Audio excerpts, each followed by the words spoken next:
destination ng aming kainan sa Korea ngayong pang-8 araw namin dito.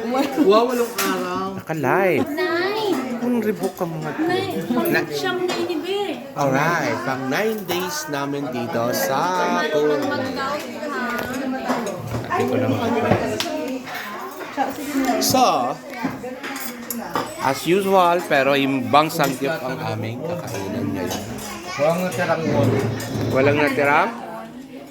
Lupit!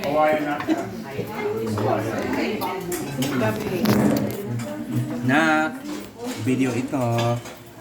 Take naman ang DN dito din sa aking face. So guys, ito na. This is it. Tingnan nyo naman kung gaano yan kasarap. Hindi ko pa nakakainan o hindi ko pa nakakagatan. Pero sa itsura pa lang, di ba? Parang hindi na masarap. Una siya. Muna natin sa mouth. Wow. Ikot mo lang yung konti hanggang doon. Thank you everyone. Saan na sa mouth? Alis kami ka?